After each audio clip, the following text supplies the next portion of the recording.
산업이 발달하고 생활의 편리성을 추구하면서 폐기물은 점점 늘어났고, 그렇게 버려지는 무수한 폐기물들을 잘 처리하기 위해서 우리나라에서도 1995년부터 분리수거를 시작했습니다.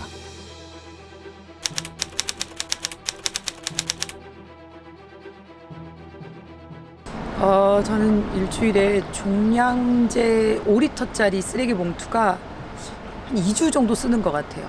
2주 정도 5리터를 쓰고, 그다음에 종이 쓰레기는 저는 뭐 택배도 잘 안 하고 장 볼 때 달걀 정도가 있어서 그 정도로 하니까 한 20리터를 한 2주 정도 계산해 보면 그 정도 쓰는 것 같고, 플라스틱을 일주일에 20리터. 그런데 문제는 재활용 폐기물이 너무 많다는 것입니다. 특히 최근에는 배달 음식의 소비량이 급증하면서 그에 따라 일회용 용기의 사용량도 덩달아 급증하고 있습니다. 이렇게 점점 버려지는 재활용 폐기물이 많아지면서 환경 문제도 생기고, 또 수거에 어려움이 생기면서 한때는 아파트와 같은 공동주택에 재활용 폐기물을 수거하는 업체에서 한동안 수거를 하지 않겠다고 선언한 적도 있었습니다. 그래서 그 당시 공동주택의 많은 시민들이 불편을 겪기도 했었죠. 우리는 재활용 폐기물의 전순환 과정에 관여하는 각 주체들의 역할 및 책임을 확대시킬 필요가 있습니다. 오늘은 그 중에서 폐비닐 같은 폐플라스틱을 중점으로 알아보도록 하겠습니다. 먼저 정부와 지자체의 역할을 볼까요? 폐기물 관리법에 따르면 폐기물의 처리는 국가와 지방자치단체의 책무입니다. 폐기물 관리법 제14조에 따르면 특별자치시장, 특별자치도지사, 시장, 군수, 구청장은 관할 구역에서 배출되는 생활 폐기물을 처리하도록 규정하고 있죠. 또 폐기물 관리법 제4조 1항에서는 각 지자체장들로 하여금 관할 구역에서 배출되는 폐기물의 배출 및 처리 상황을 파악하는 한편, 폐기물이 적정 처리될 수 있도록 처리 시설을 설치하고 운영하도록 규정되어 있습니다.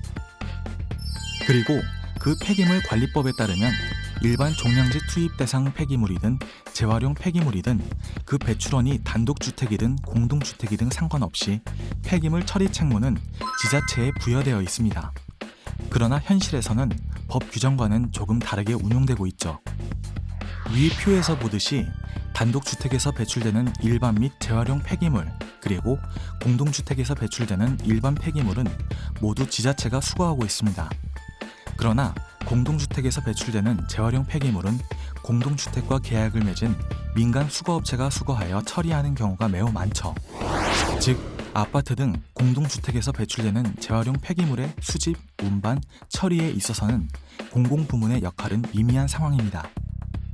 공동주택에서 배출되는 재활용 폐기물의 수거 및 선별 과정에 있어서 공공부문의 역할이 미미한 것은 지자체들이 보유하고 있는 공공선별시설의 부족이 하나의 원인으로 지적될 수 있습니다.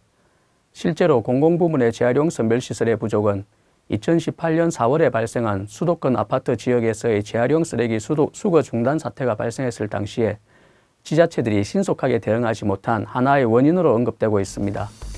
우리나라 각 기초지자체 단위의 재활용 폐기물 발생량 및 공공생활자원회수센터 설비 규모에 대한 현황을 살펴보면 생활계 재활용 폐기물 발생량 대비 공공생활자원회수센터 설비 용량의 비율은 2017년 기준으로 전국 평균 35.6%에 불과합니다.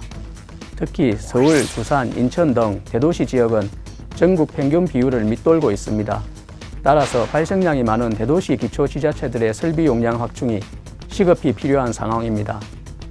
향후에도 2018년 4월에 발생한 재활용품 수거 거부 현상이 재발할 위험이 있습니다.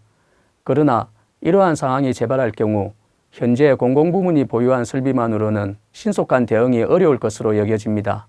따라서 설비 확충을 통하여 공공부문의 역할을 강화할 필요성이 있습니다. 대도시 지역의 설비 부족은 많은 인구로 인하여 절대적 발생량이 많은 것도 원인이지만 1인당 배출량 또한 다른 중소도시들에 비하여 많기 때문이라는 점도 매우 중요한 원인 중 하나입니다. 그림에서 빨간색은 1인당 발생량, 그리고 파란색은 1인당 생활자원 회수 설비 용량을 나타냅니다. 그림에서 보듯이 도시 규모가 클수록 발생량과 설비 용량의 차이가 매우 크다는 것을 확인할 수 있습니다. 따라서 대도시 지역에서의 설비 부족 해소를 위해서는 배출량 감축을 위한 시민들의 적극적인 노력이 필요합니다.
우리나라에서는 지난 2014년 포장재 재질 구조 개선 등에 관한 기준을 제정하여 재활용이 용이하도록 포장재의 재질 및 구조를 개선하기 위하여 노력하고 있습니다.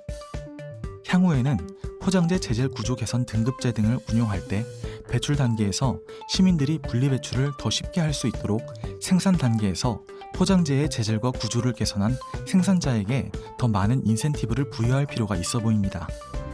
하나뿐인 지구, 깨끗하고 청정한 지구를 우리들의 미래 세대에 물려주는 것은 이 시대를 살아가는 우리 모두의 의무입니다.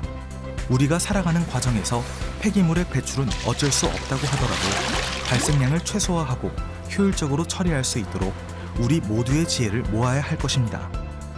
폐기물 제로 사회를 위하여 우리 모두 함께 합시다.